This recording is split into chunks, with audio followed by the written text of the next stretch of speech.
Hello everyone. Next topic is gives energy for cell reaction and cell potential. जो Gibbs energy वाला portion है already thermodynamics में था, लेकिन जो 25% डिलीट किया था उसमें वो चला गया। तो शॉर्ट में यहाँ पे गिब्स एनर्जी जब भी कोई प्रोसेस होती है, when process directed toward the stability, then always Gibbs energy of system decreases extra amount of energy associated with the system. कोई भी सिस्टम के साथ जो एक्स्ट्रा एनर्जी होती है, that energy क्या is called also as a Gibbs energy. तो stable unstable to stable, तो एनर्जी और स्टेबिलिटी का रिलेशन अपोजिट है। एनर्जी ज्यादा है तो स्टेबिलिटी कम रहेगी, अगर एनर्जी कम हो जाएगी तो स्टेबिलिटी बढ़ेगी।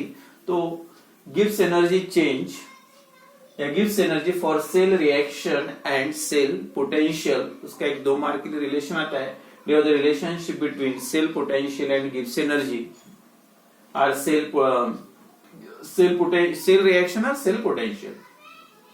तो सबसे पहले जो अपने पढ़ा है, वर्क डन या वर्क इज इक्वल टू, जो डेफिनेशन आपको बताया, work is equal to force into displacement. मतलब अगर ये कोई भी ऑब्जेक्ट को अपने फोर्स अप्लाई किया, मतलब एनर्जी, तो वो आगे डिस्प्लेस होगा, आगे जाएगा। तो कितना डिस्प्लेस हुआ, कितना डिस्टेंस उसने कवर किया और अपने फोर्स कितना अप्लाई किया। तो ये जो वर्क की डेफिनेशन है, work is equal to force into displacement. Same electrical work done in galvanic cell, जो भी गैल्वेनिक सेल है, इलेक्ट्रोकेमिकल सेल है, उसमें इलेक्ट्रिकल वर्क कितना हुआ, सेम इसी टाइप का थोड़ा सा फॉर्म अलग है। Electrical work is equal to amount of charge pass, यानी कितना चार्ज पास हुआ वो पर्टिकुलर एक सर्किट में से, amount of charge pass into या multiplied by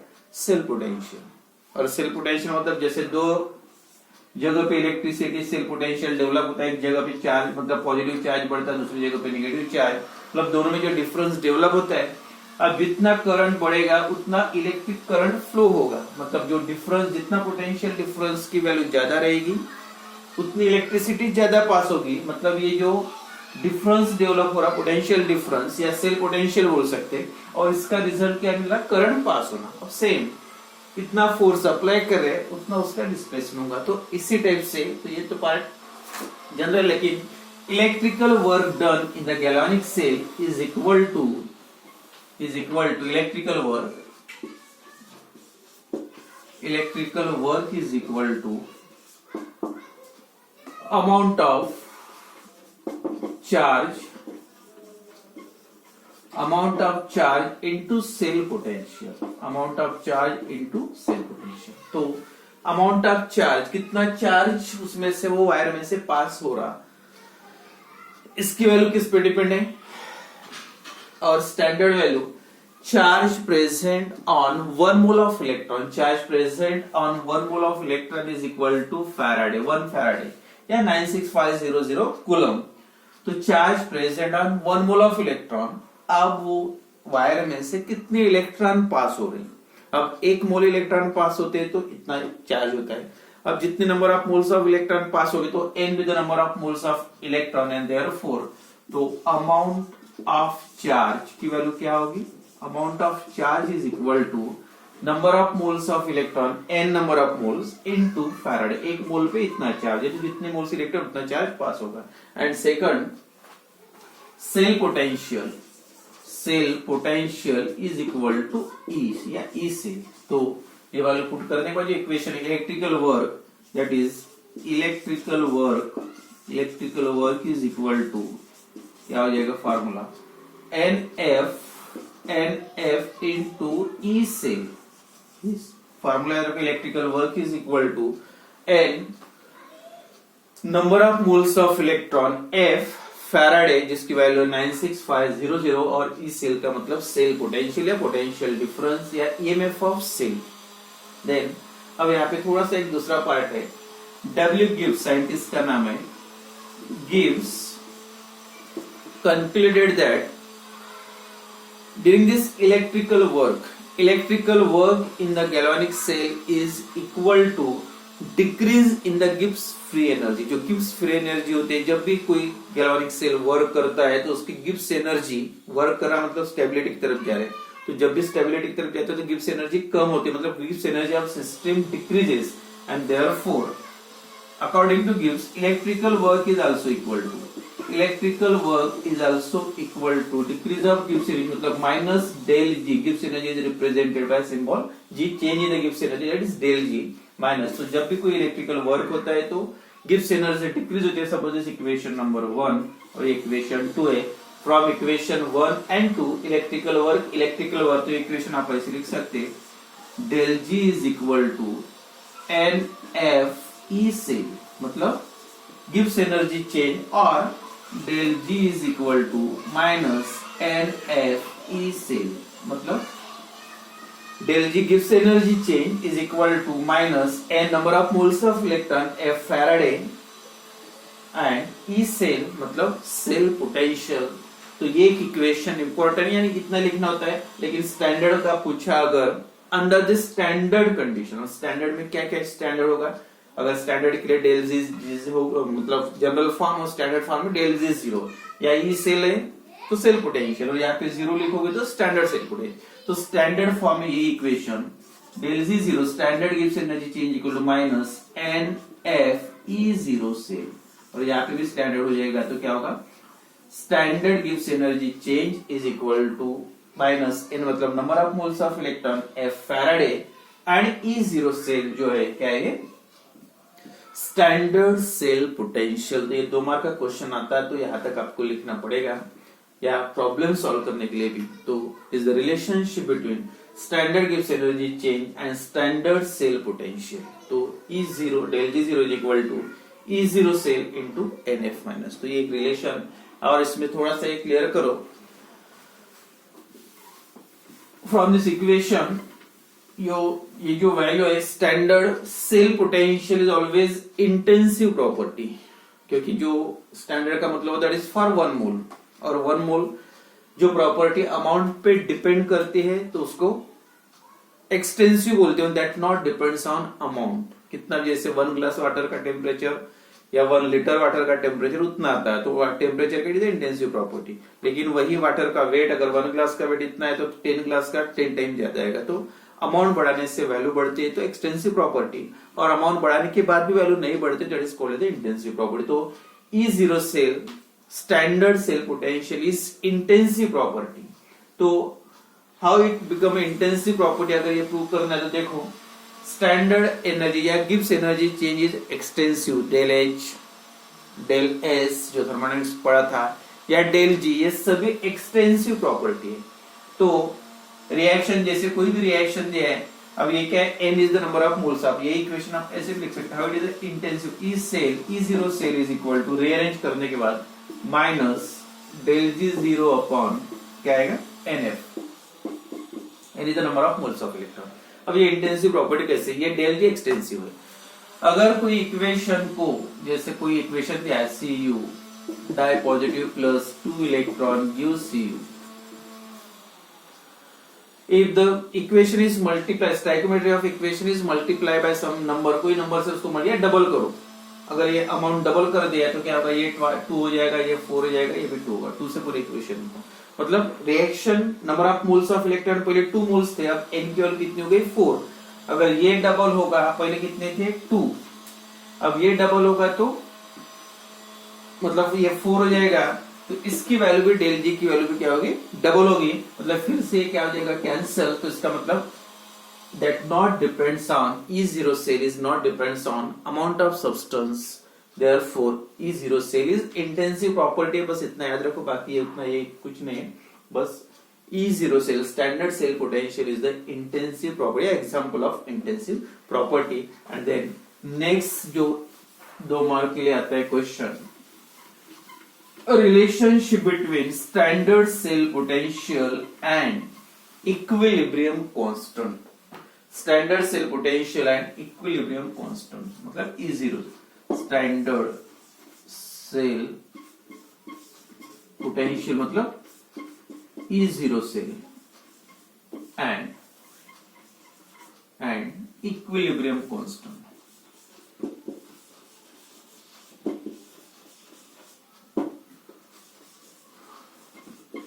that is K, ये भी आपने इक्विलिब्रियम में पढ़ा है। इक्विलिब्रियम कांस्टेंट के दोनों का रिलेशन क्या है, ये भी 2 मार्क का क्वेश्चन आता है, न्यूमेरिकल्स भी आते हैं उस पे।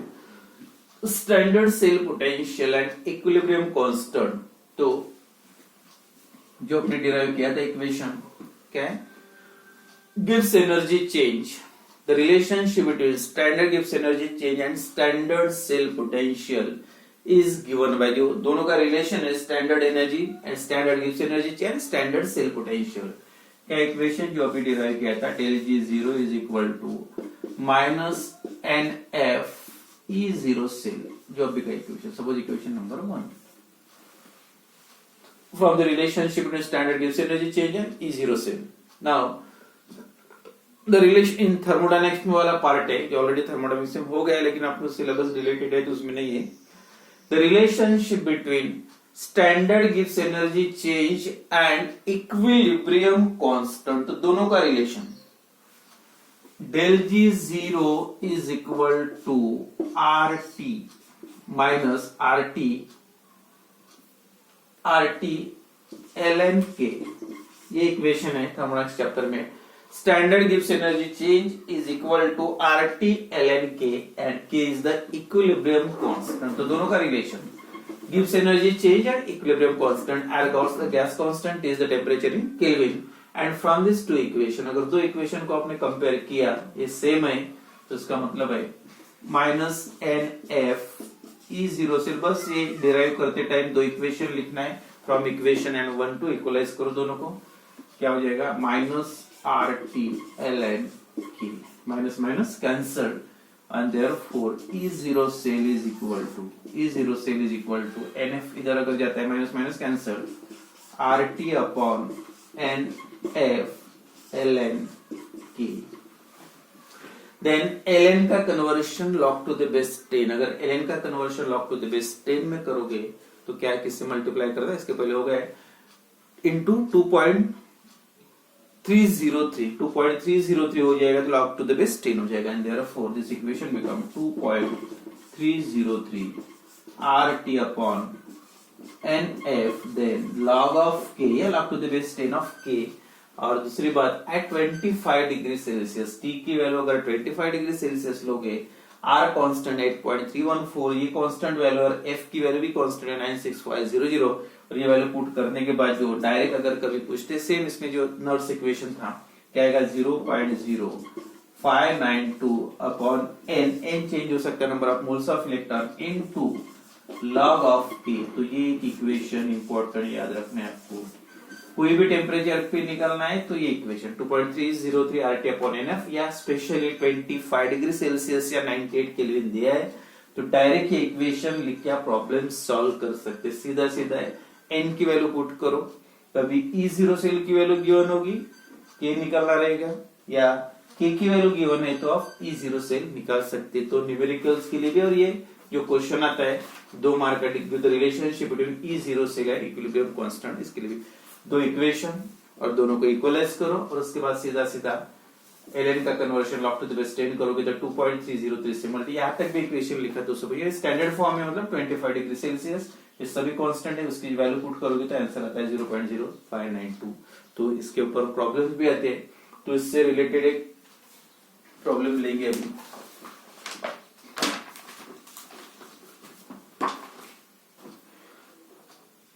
Equilibrium constant for the reaction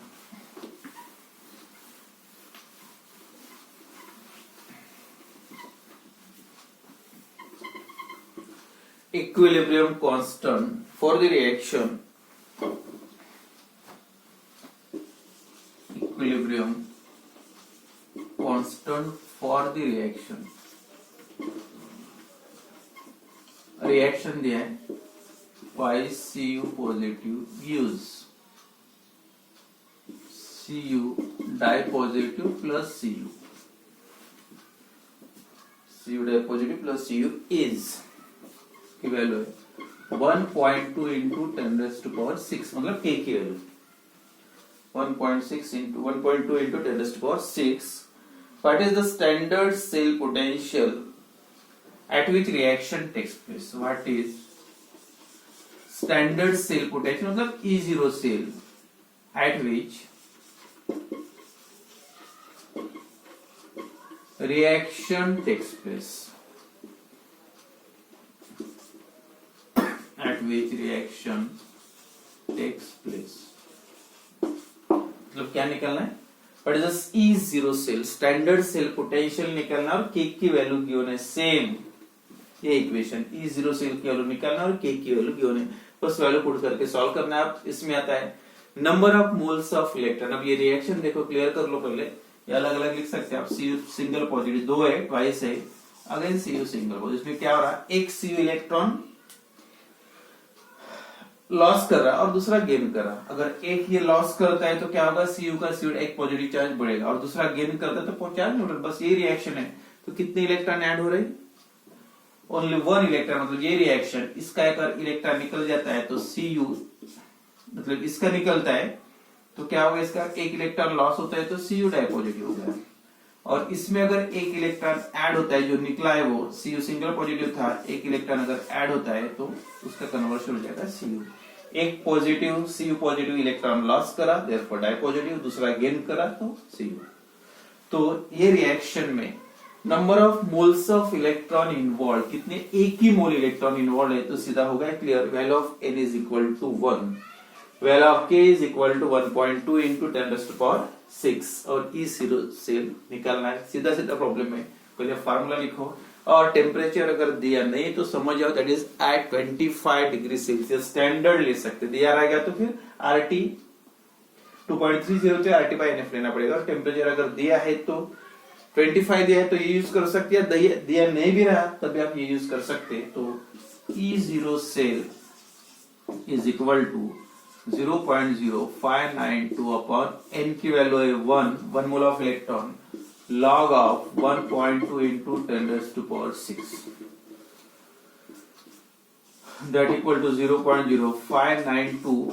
1 निकल गया. अब यहाँ पर इसका जो log आता है 6⁻6 है, 6.12 का 0 में देखोगे तो 0 पॉइंट समथिंग आता है, 12 का 0 में 0.7918 और ये दोनों को मल्टीप्लाई करोगे, दोनों का जो प्रोडक्ट आता है 0.36 volt. 0.36 volt, that is the value of E0 cell if the value of K is given. या कभी कभी E0 सेल की वैल्यू गिवन होती है और K निकालना पड़ता है तो क्या करोगे आप, N की वैल्यू फिर से रिएक्शन पे डिपेंड करता है, इस साइड में ट्रांसफर करो log ऑफ K और ये सॉल्व करने के बाद K is equal to log वो साइड में जाएगा तो एंटी लैग कैलकुलेशन हो जाएगा. क्लियर. तो इस टाइप से आप K की वैल्यू गिवन है तो E0 सेल निकाल सकते हैं, E0 सेल की वैल्यू गिवन है तो K की वैल्यू निकाल सकते हैं.